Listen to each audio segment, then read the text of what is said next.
Todos los distintos puntos geográficos del país. Mi nombre es su servidor Andrés Durán.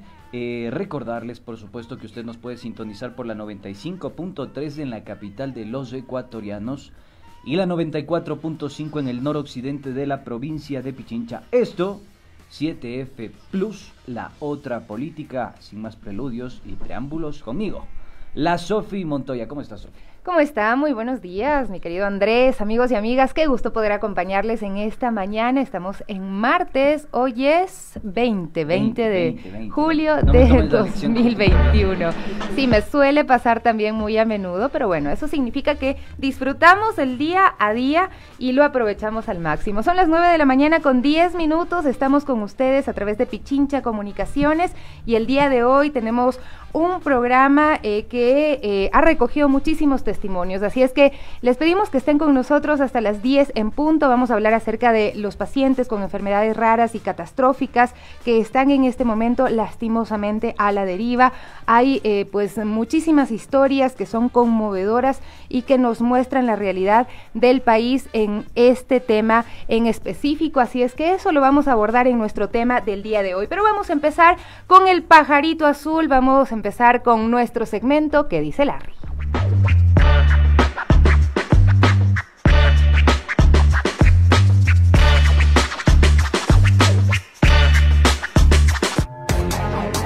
¿Qué dice Larry?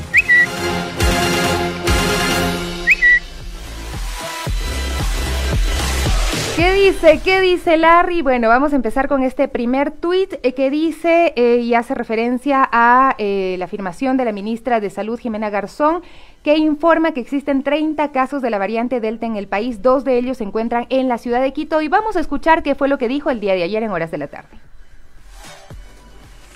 Nosotros hemos detectado 30 casos más de presencia de variante Delta en el país, además de los 10 que ya reportamos la semana anterior. O sea, al momento se han determinado 40 casos a nivel del país.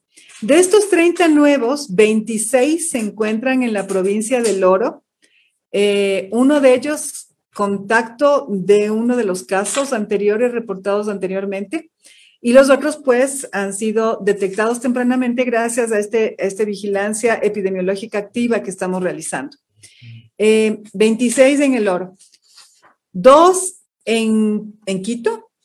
Estos 2 en Quito fueron casos importados desde el extranjero que entraron por el aeropuerto, específicamente de España, pero gracias a las medidas que estamos tomando desde la semana anterior fueron detectados en el aeropuerto, diagnosticados ahí ya con un PCR positivo luego de que se determinó que podían estar contagiados. Y secuenciados. De Quito es lo que ya se veía venir, así es que a cuidarnos muchísimo. A mí no me gusta cuando las autoridades empiezan a dárselas de triunfalistas y como que detectamos a tiempo. En realidad no sé qué tan a tiempo, porque hay afirmaciones de estadistas y de científicos que confirman o que plantean que el virus ya ha estado circulando mucho antes acá también en la capital y en todo el país, y que hoy en día su transmisión es comunitaria. Esta variante está en la capital y en todo el Ecuador, así es que a tomar las medidas necesarias. Se habla de usar doble mascarilla, esto como una medida indispensable para proteger nuestra salud. ¿Cuántas mascarillas tienes tú en este momento? ¿2? Ahorita ninguna, estamos en el programa, pero normalmente sí, estoy usando 2.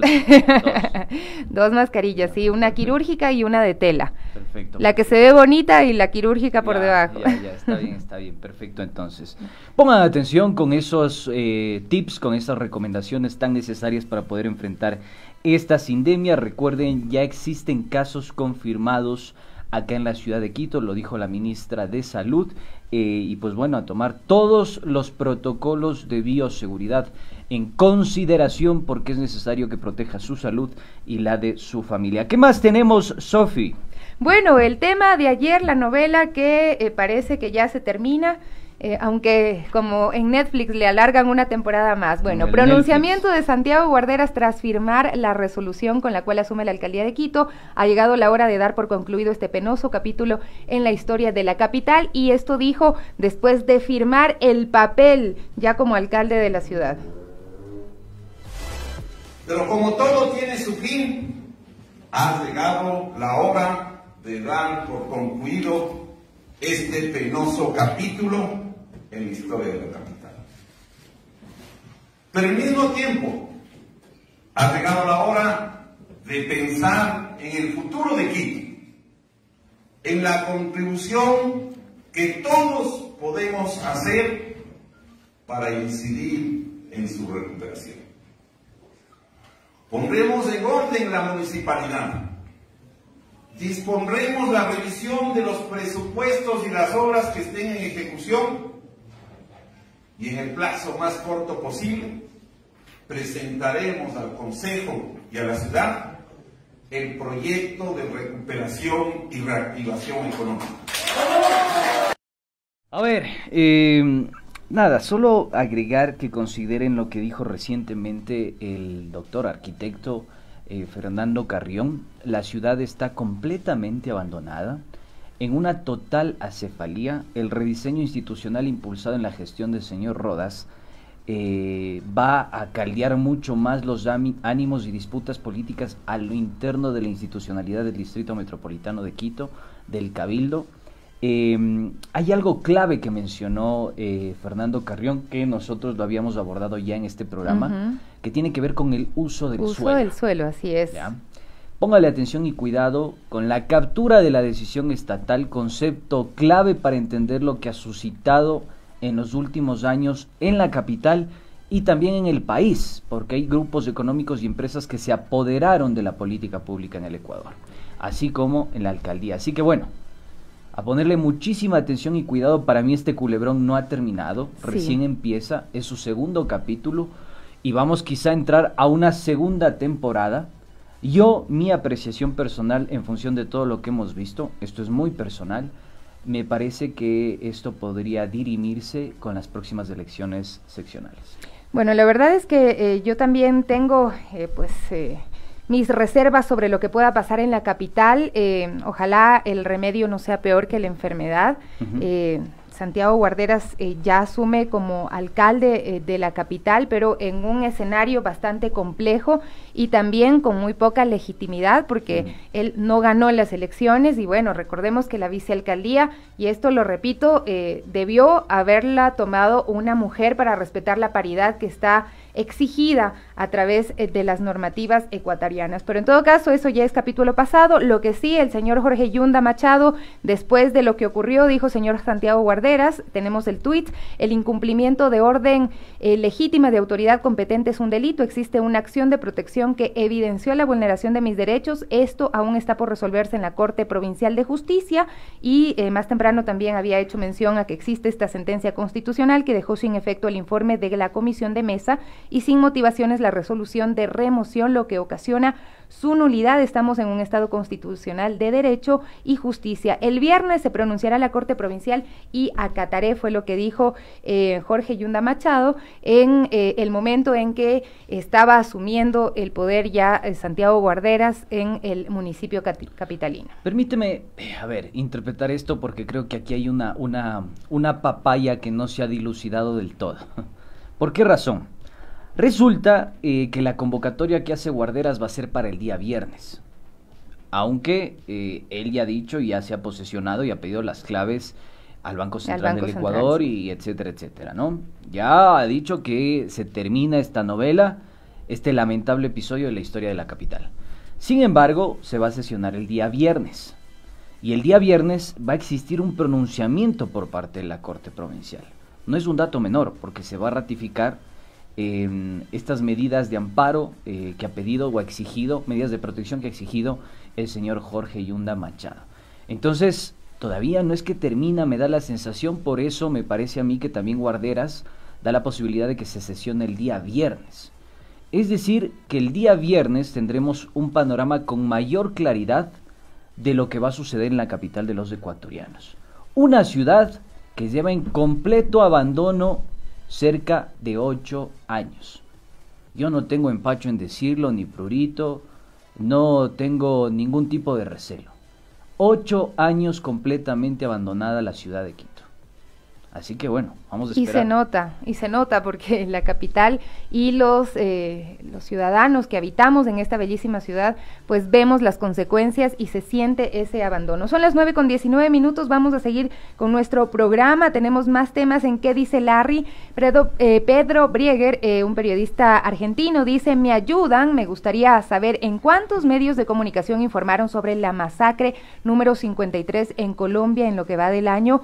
¿Serán más que los dedos de una mano? Se pregunta él y da cuenta de este hecho lamentable porque Colombia viene sufriendo represión a la protesta ciudadana, a la protesta social desde hace mucho tiempo y con mayor fuerza casi ya 2 meses desde que se iniciaron las protestas más recientes en Colombia. Y él habla en esta nota que detalla del sitio nodal, dice, en la vereda La Cruz del municipio de Yolombó, nordeste de Antioquia, 4 personas fueron asesinadas en medio de una incursión armada de 10 hombres, aún sin identificar, que atacaron a las víctimas cuando departían en un establecimiento comercial. El comandante de la policía de Antioquia, coronel Daniel Mazo, confirmó que a esta hora se dirige al sitio de los hechos para conocer los detalles de lo que sucedió y esclarecer los crímenes lo antes posible. Así es que allá se trasladó el ejército, la policía, pero esto es pan de cada día en Colombia y mucho más desde que se iniciaron estas protestas sociales que reclamaban mejores condiciones de vida y una crisis agravada por la pandemia y por las decisiones que había tomado el gobierno de Iván Duque, estas reformas tributarias, reformas a la salud también, que planteaban que la ciudadanía sea la que pague las consecuencias de una crisis que no afecta a los más ricos, porque ya lo veíamos ayer, más bien hay acumulación de riqueza, de poder a través de la riqueza, mientras que las personas más pobres son las que asumen todo, asumen el hambre, asumen la falta de medicinas y muchísimas cosas más. Sí, a ver, solo datos perturbadores y de color al mismo tiempo que permitan a ustedes dimensionar la magnitud de lo que sucede en Colombia. Primero, este framing temerario. Cuba es el problema cuando resulta que en Colombia ya tenemos la muerte número 53, más de 300 desaparecidos, vulneración a los derechos humanos de manera sistemática, un país que va en una paralización aproximadamente 3 meses, una evasión tributaria que bordea los 18.000 millones de dólares, una concentración de la riqueza de las más grotescas en América Latina, pero eso no es noticia. Eso no es noticia para los grandes medios de comunicación, eso no es noticia para que algunos periodistas enfoquen este tema, y yo sí discuto aquello, porque si vamos a apreciar, a analizar, a generar conjeturas alrededor de lo que sucede en Cuba, pues bueno, tengamos un poco la cautela, por lo menos, de decir, analicemos Colombia. Veamos lo que está sucediendo en Colombia y veamos cómo su institucionalidad no ha facilitado que se dé observancia y fiscalización a la vulneración de derechos humanos. De hecho, el defensor del pueblo ha estado señalado y ligado al caso de Brecht, vinculado a cortes del señor Álvaro Uribe. Entonces yo sí creo que es momento de que nosotros empecemos también a analizar estas cosas y dejemos de hacernos, como se dice vulgarmente, los locos y solo a matizar el macartismo que tanto le gusta a cierta prensa. Pero sabes, Andrés, que en momentos yo me cuestiono si es que no les interesa solo a los grandes medios, sino también a la ciudadanía, que a veces estas cosas se nos pasan, no profundizamos en ellas y bueno, obviamente también tiene que ver con el framing, el encuadre que se plantea desde los medios de comunicación, pero como ciudadanos también debemos buscar un poquito más allá y tratar de encontrar más recursos que nos permitan ampliar nuestro pensamiento y revisar en contexto lo que está sucediendo en cada lugar del planeta. 9:24, y hablando de lo que ocurre en el planeta, tenemos a la agencia francesa de prensa, nos da una infografía en la que nos habla acerca de Pegasus, software espía que se ha determinado se usó en varios países, sobre todo para espiar a periodistas, a políticos y ha sido usado mucho en México también. Este virus espía tiene origen en una empresa israelí y bueno, rápidamente reviso lo que dice. ¿Qué es Pegasus? Un software espía de la empresa israelí NSO Group. Se trata de un programa que puede activar la cámara y el micrófono de un teléfono a distancia, acceder a los datos del teléfono celular, se puede instalar recurriendo al phishing o a través de una técnica que no necesita ninguna interacción con el propietario. NSO asegura que su tecnología solo se vende a las fuerzas de seguridad y agencias que son confirmadas. ¿Qué pasó? Amnistía Internacional señaló en junio de 2020 que las autoridades marroquíes utilizaron Pegasus para instalar una aplicación espía en el celular del periodista de investigación Omar Radi. Entonces, NSO se declaró profundamente perturbado por estas alegaciones. Citizen Lab confirmó en diciembre de 2020 la presencia del software Pegasus en los celulares de decenas de empleados del canal qatarí Al Jazeera. Y también se reveló una lista de 50.000 números de teléfonos vinculada al software Pegasus. La lista incluye el número de militantes de derechos humanos, periodistas, políticos y empresarios. Varios medios obtuvieron la lista a través de la red con sede en Francia, Forbidden Stories y Amnistía Internacional. NSO niega las acusaciones y afirma que la investigación está repleta de suposiciones erróneas. Así es que habrá que ver qué sale de esta investigación y quiénes fueron los espiados, ¿no? Y quiénes los espiaron, obviamente. ¿Tú no estás en la lista? No creo, todavía no creo. Yo no, ahí... por lo menos en la de Pegasus, tal vez en otra. Está bien. A mí hay algo que me perturba. Solo en México 15.000 números pinchados, 15.000 números telefónicos pinchados. Y esto pinchados. en el gobierno de y esto Peña en el Nieto. gobierno de Peña Nieto. Lo cual es preocupante porque hay algunos casos que se están investigando. Algunos periodistas ya se han pronunciado al respecto. Y además, esta empresa también está encargada de elaborar un software para intervenir el vuelo de aviones no tripulados, como se conocía, o drones. Y esto también facilitaba una cobertura dentro de la seguridad y defensa de los Estados-nación. Entonces, yo estoy preocupado porque este software ha sido vendido a algunos países, Estados Unidos, Reino Unido, y realmente no se ha generado un escrutinio al respecto. La empresa ya se pronunció y dijo que es falso, que solo se estaba vendiendo a agencias de inteligencia, seguridad y policía, pero con fines de evitar el terrorismo, el narcotráfico y la trata de personas. Pero resulta que esta investigación que se publicó recientemente, en la cual el Washington Post tuvo una injerencia, revela todo lo contrario. Yo solo voy a decir y a recomendarles, queridos amigos, que dicho sea de paso, hablando del tema de este software que permite extraer toda la información de los teléfonos celulares, fíjense en el documental que está publicado en Netflix, Nada es privado, para que podamos también generar conclusiones al respecto de la Big Data, el gran dato que se puede abarcar a partir de estas técnicas y también del uso indiscriminado de las redes sociales y de los ecosistemas digitales. Lo voy a ver y de paso creo que voy a empezar a poner una tapita en la cámara de mi celular, de mi computadora. Hay quienes ya lo hacen por si acaso, uno nunca sabe. Son las 9:28 minutos, amigos, hacemos una pausa, regresamos para revisar la pregunta que les planteamos el día de hoy y también, por supuesto, para hablar de este tema que hemos planteado como nuestro tema central del día de hoy acerca de lo que están pasando ahora mismo las personas con enfermedades catastróficas y raras en el país. Volvemos.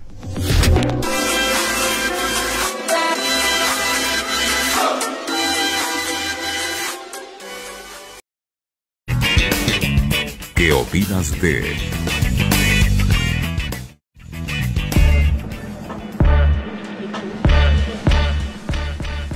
Volvemos entonces, 9 de la mañana con 31 minutos, con mucho ánimo acá en 7F Plus, la otra política. Usted nos puede escuchar por la 95.3 en la capital de los ecuatorianos y la 94.5 en el noroccidente de la provincia de Pichincha, Esmeralda, Santo Domingo de los Áchilas, Manabí. Hasta ahí nos quedamos. ¿no? Pero muy bien, saludos a toda la gente que nos escucha en Manabí, esperamos pronto poder estar por allá. Vamos a revisar la encuesta que hicimos el día de ayer. ¿Por qué cree usted que han proliferado los tramitadores en los servicios públicos? ¿Los ciudadanos son culpables? Respondió un 4% en 357 votos que obtuvo esta pregunta. Instituciones deficientes, dice el 46% de la ciudadanía que respondió, y también hablan de un boicot interno o mafias que podrían estar operando. 50% se decanta por esta posibilidad según su análisis. Esta es la pregunta que planteamos en torno al tema que tratamos ayer. Y para el día de hoy, por favor, respondan: ¿debe el Estado asistir a esta necesidad de medicamentos y atención a pacientes con enfermedades catastróficas o raras? Por favor, respondan sí o no. ¿Cuál es su opinión al respecto? Y pues este es también nuestro tema del día de hoy, así es que vamos a nuestro segmento El que sabe, sabe.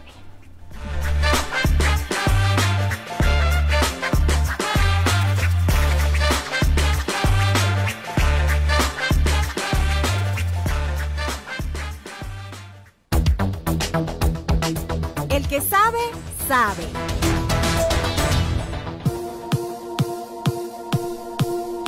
A ver, iniciamos entonces El que sabe, sabe, si no sociales, decían por ahí. Póngale atención y cuidado porque la Unión Europea considera que una enfermedad es rara cuando afecta a menos de una persona cada 2.000 ciudadanos.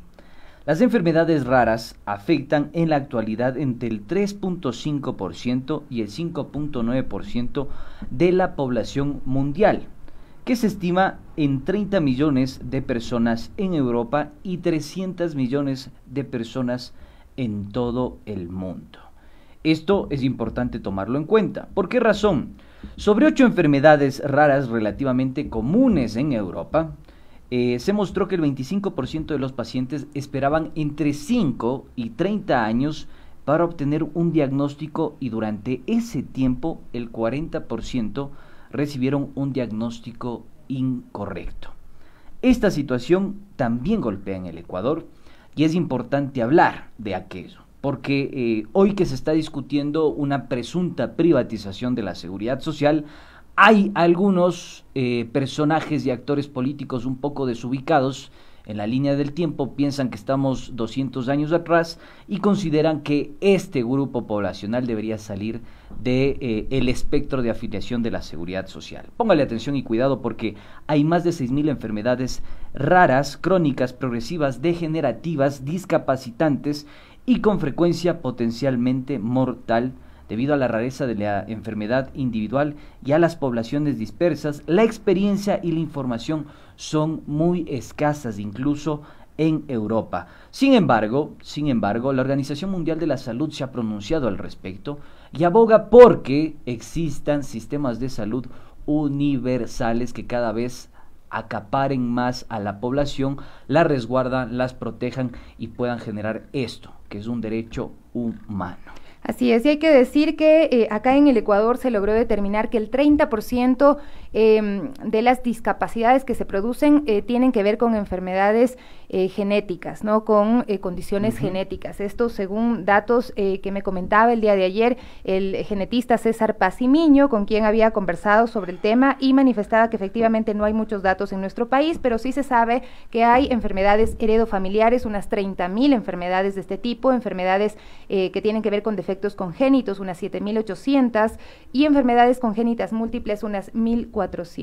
Y bueno, frente a esto, ¿qué pasa con las personas que están sufriendo estas enfermedades en nuestro país? Vamos a hacer también una revisión de un histórico de cómo en el mundo se ha ido reconociendo que es necesaria la atención a estas enfermedades por parte de los estados, porque no hay bolsillo que aguante una enfermedad de este tipo y debe ser responsabilidad de todos. Tenemos un cuadrito en el que se evidencia justamente pues esta evolución y este reconocimiento que se hace a nivel mundial, y que podemos destacar que en nuestro país también pues se dio ese reconocimiento ya para que se pueda tratar estas enfermedades, mi estimado Andrés.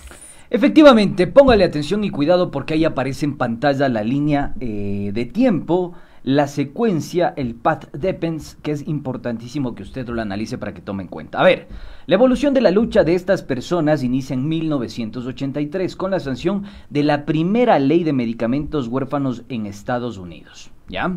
16 años después, en 1999, obviamente se expide el primer reglamento de medicamentos huérfanos en la Unión Europea. Fíjense la evolución y el tiempo. 9 años más tarde, en el año 2008, se crea el Día Internacional de las Enfermedades Raras. Casualmente, se sanciona en la Constitución ecuatoriana, ¿sí? Se sanciona en la Constitución ecuatoriana de Montecristi, por primera vez en su historia, en la historia de este país llamado Ecuador, la atención prioritaria del Estado ecuatoriano a ciudadanos que padezcan enfermedades raras catastróficas de manera obligatoria y gratuita. ¿Qué pasa en 2016, Sofía?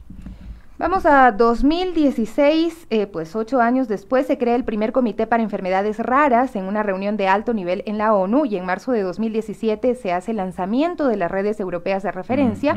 En 2019 ya se detalla las enfermedades raras existentes desde la Oficina del Alto Comisionado de las Naciones Unidas para Derechos Humanos, y se exige una política sobre cobertura universal de salud a los Estados miembros. Los ciudadanos con enfermedades raras son reconocidos como una población vulnerable en el primer informe del estado de compromiso del CSU de la Organización Mundial de la Salud. Y finalmente, en 2021, el Consejo Ejecutivo de la OMS acuerda brindar orientación sobre cómo ampliar el acceso a tratamientos eficaces para las enfermedades raras y huérfanos. Pero, ¿qué está pasando en el país? Escuchemos este testimonio de Maite.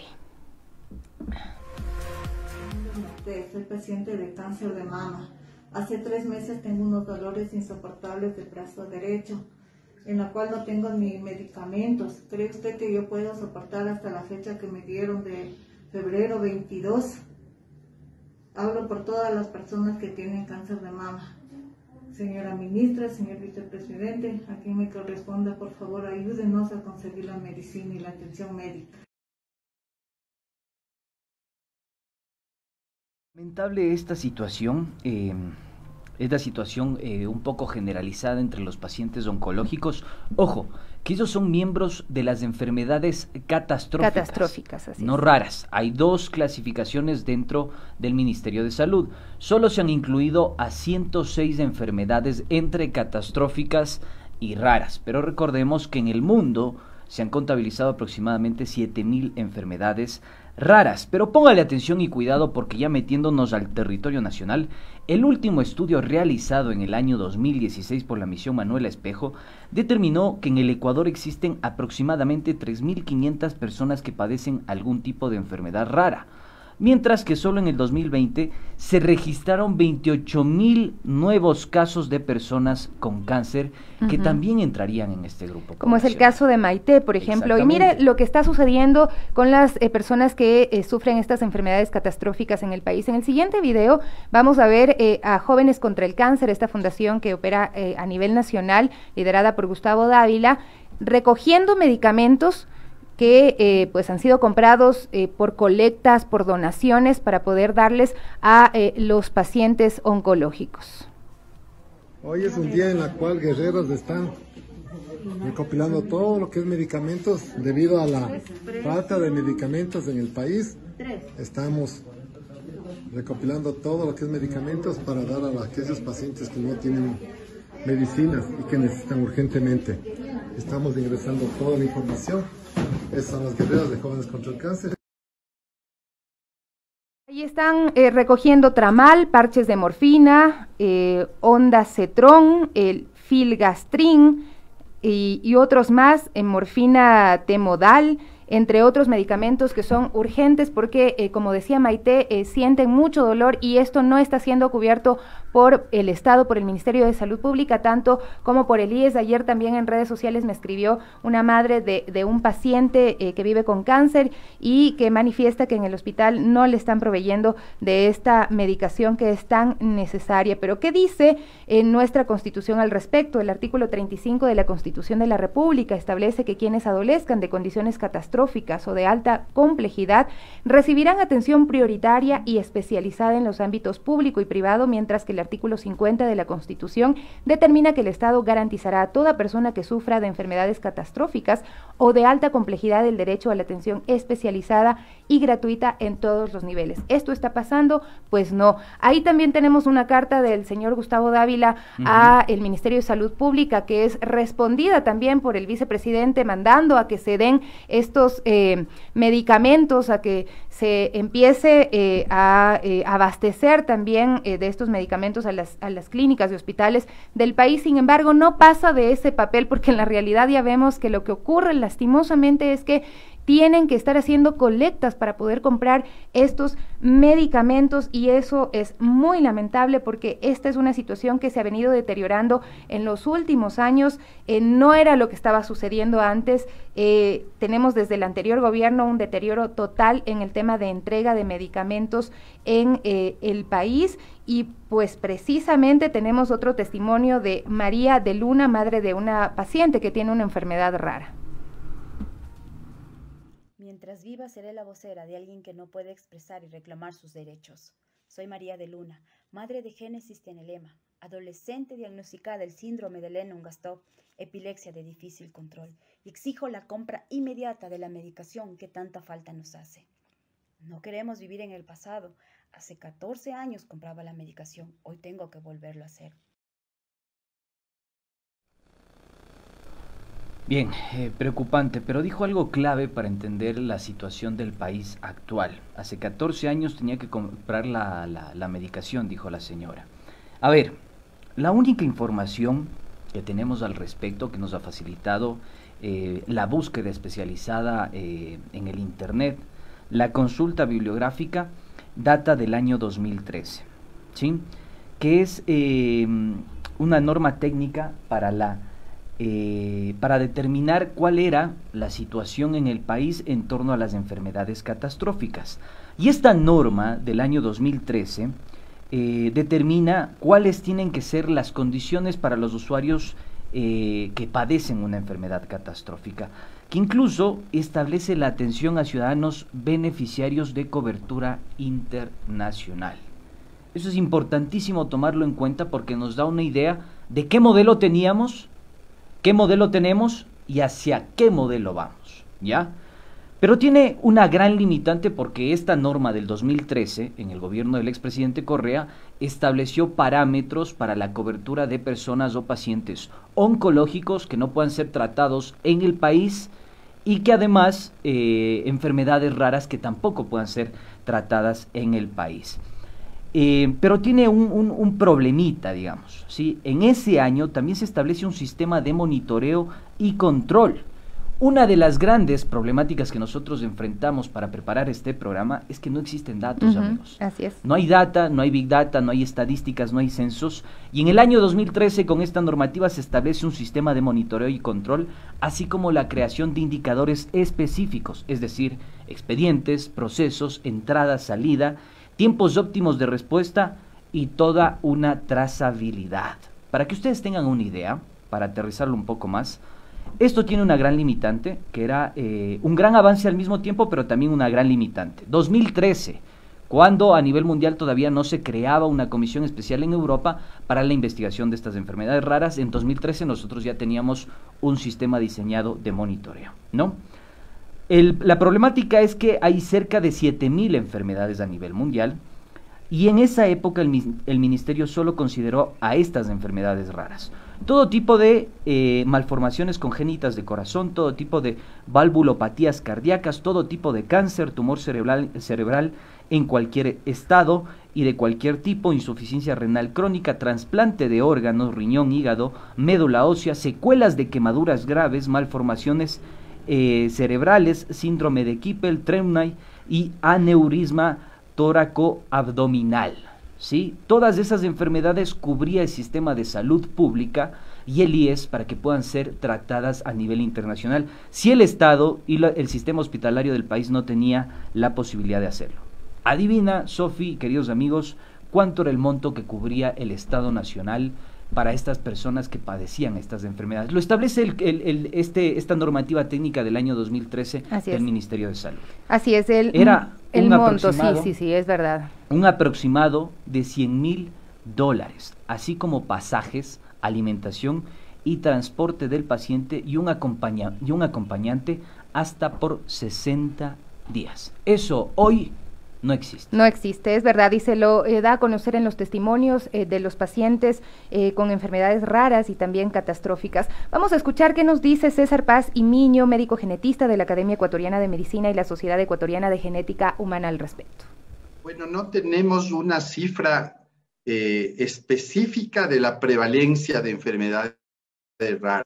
Esa es una deficiencia que tenemos en el Ecuador. No hay un registro, no hay registro de enfermedades de malformaciones congénitas, no hay un registro de enfermedades genéticas realmente importante, más bien son ciertos registros voluntarios de algunos investigadores y médicos, pero no hay algo así como oficial que resuma todo esto. Uno de los estudios más grandes que se hizo fue el estudio del diagnóstico de enfermedades discapacitantes y problemas genéticos en el Ecuador, la misión Manuel Espejo, y que determinó que 30% de las discapacidades tenían origen genético. Ese es uno de los datos más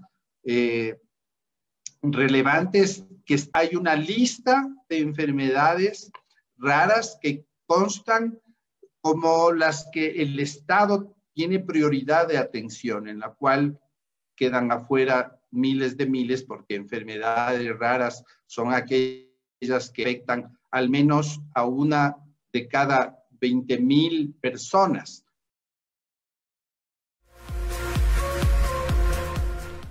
Creo que está bastante claro. Me parece que hay que ponerle nombre y apellido. 2013 se realiza este estudio con la misión Manuel Espejo. 2016 se vuelve a reformular el estudio y se incluye otras variables con deficiencias, pero fíjense, a nivel mundial, si vamos nuevamente a esa secuencia, ese PAD-DEPENS que mostrábamos, a nivel mundial nosotros estábamos a la vanguardia porque ya estábamos avanzando, mientras que en Europa todavía no se creaba esta comisión para la investigación de enfermedades raras catastróficas y degenerativas. Esto es súper importante decirlo, queridos amigos, porque ya teníamos el boceto de un sistema, de un esquema institucional que iba a permitir la cobertura de estas personas y de este grupo poblacional.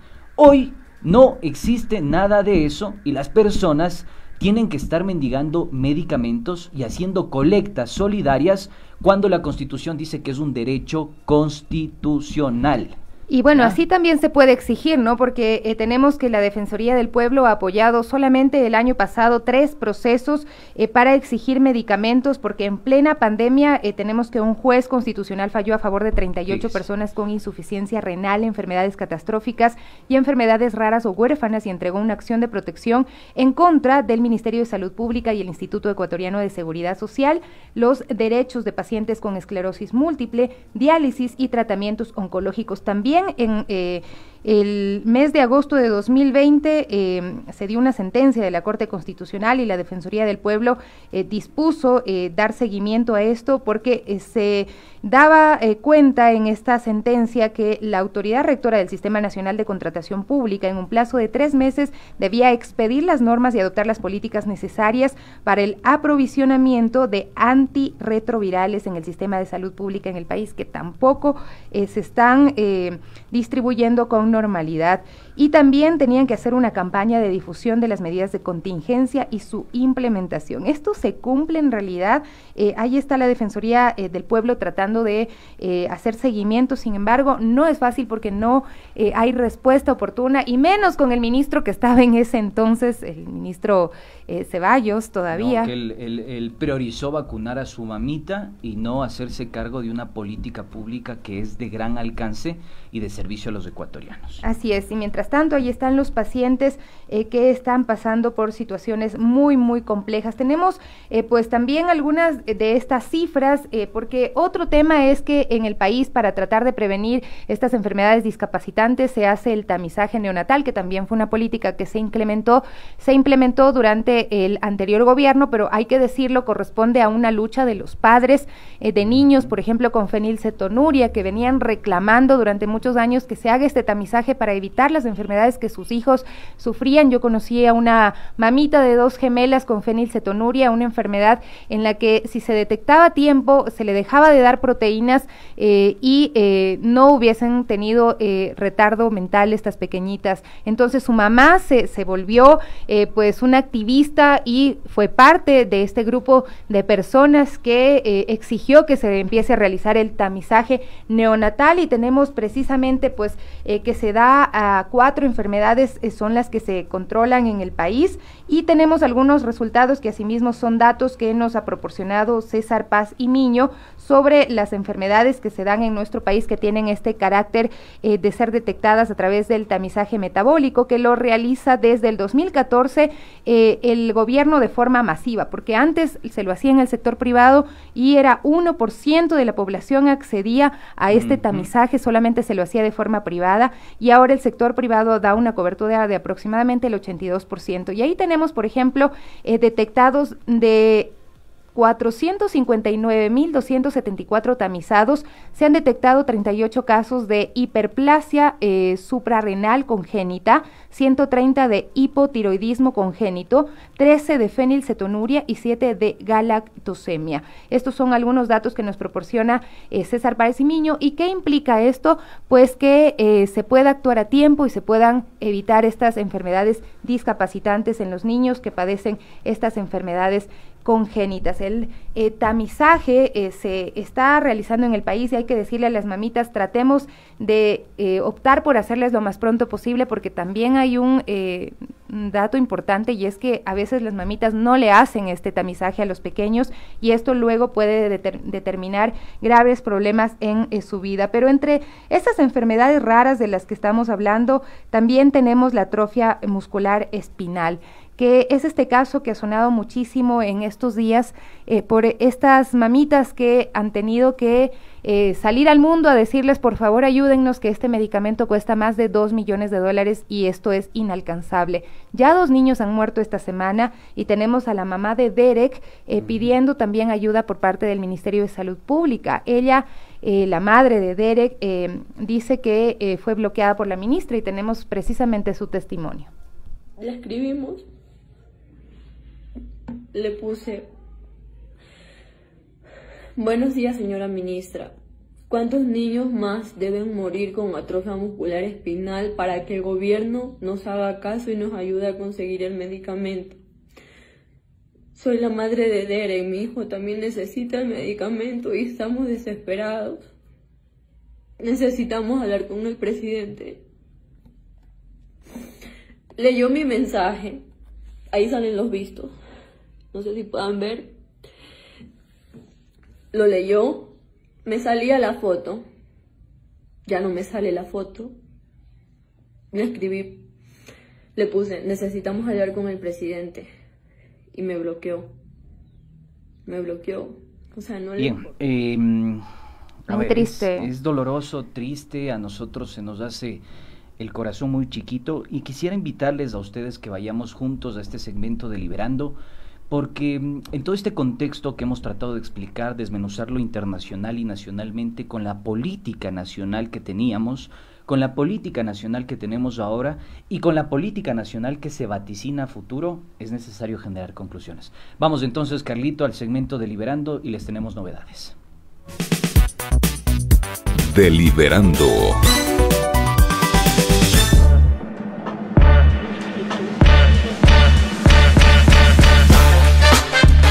A ver, a ponerle atención y cuidado, porque en medio de esta situación calamitosa que enfrentan algunas personas y pacientes con enfermedades catastróficas y raras, que son aproximadamente 3.500 personas en el país, según el último censo del 2016 de este estudio de Manuela Espejo. De ahí en adelante no existe ningún dato, no hay datos al respecto.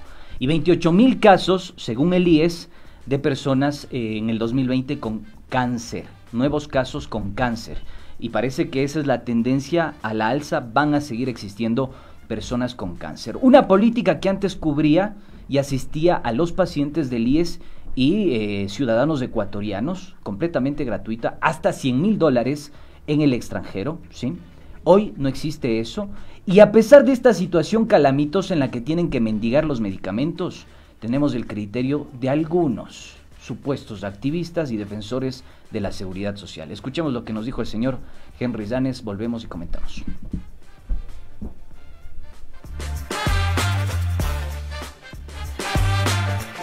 Que si estuviera, por ejemplo, en mi caso como presidente del Consejo Directivo del IES, que es la función de gobierno, tomaría la resolución de suspender la atención médica, de las personas que no son afiliadas al IES, como enfermedades catastróficas, como jefas de hogar, como personas que sufren discapacidades, y también los hijos de los afiliados hasta los 18 años. ¿Por qué? Porque el director general del IES lo dijo en la Asamblea Nacional en febrero del año 2020, que en el año 2019 se habían atendido en los hospitales del IES. Y pues espero que en la familia del señor Llanes ninguna persona llegue a sufrir una enfermedad catastrófica o rara, porque realmente es muy complejo, muy cuesta arriba para quienes tienen que afrontar estas enfermedades. Y Andrés, el deliberando del día de hoy, yo sí quisiera que se quede en manos de pacientes y de familiares de pacientes que sufren estas enfermedades. Así es. Les consultamos qué opinan sobre lo que dijo el señor Llanes.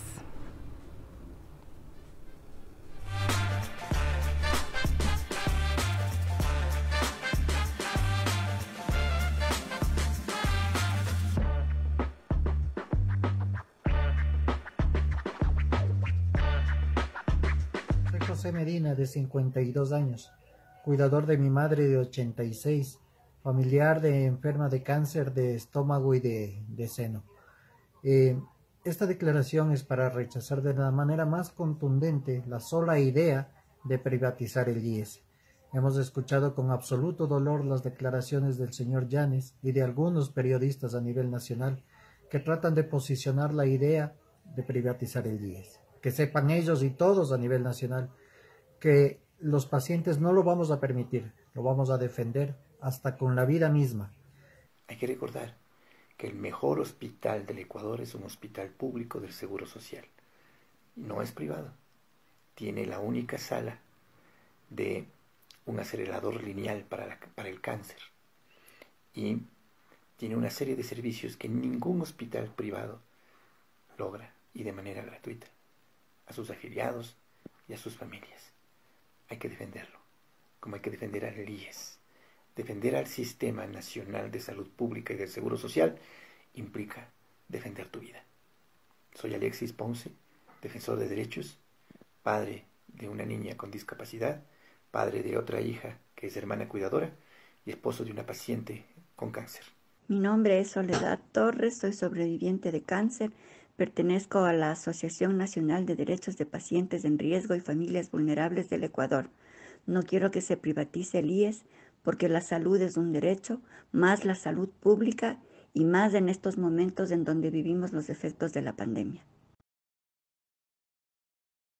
Digo que basta de comportamientos líquidos en nuestra sociedad, basta de eufemismos, basta de mentiras. Basta de matizar las cosas a conveniencia de intereses privados y particulares o proselitismos. Yo creo que es momento de que esta sociedad fomente la empatía, la solidaridad, y entendamos que en el pasado teníamos un sistema que acaparaba y protegía a esta gente, a esta población y a este grupo poblacional. Y con esto no quiero decir que hay que ir por una afinidad o tienda política. Con esto lo que quiero decir es que tenemos que apropiarnos de un derecho consagrado constitucionalmente. Ese tiene que ser el norte y ese tiene que ser el horizonte utópico en caso de que alguien nos quiera arrebatarlo. Y yo sí quiero sentar esta posición porque hemos tenido la posibilidad de tener esa cercanía con esas personas y realmente a uno se le hace el corazón muy chiquito. Dios no quiera, los santos no quiera, en lo que usted crea que no quiera, ocurra una desgracia en su familia y tenga que atravesar por las vicisitudes que atraviesan pacientes oncológicos, pacientes con enfermedades raras, degenerativas o catastróficas, y que tengan que estar mendigando tramal en las calles de este país. Esa es mi conclusión final. Así es. Ya de momento hay una Alianza Nacional por la Salud que está conformada por pacientes con enfermedades raras, con pacientes de enfermedades catastróficas. ¿Qué tal si todos nos sumamos a esta Alianza Nacional por la Salud y defendemos los derechos de las personas que en este momento están sufriendo estas enfermedades? Porque no estamos exentos de que nos pase, de que en nuestras familias tengamos que vivir estas circunstancias. Amigos y amigas, esto fue 7F Plus, la otra política, la que nos llega, la que nos afecta, la que nos duele día a día. El día de mañana volvemos con más, no olviden contestar nuestra pregunta y nos vemos mañana. Recuerden, las conclusiones son suyas, amigos. Chau.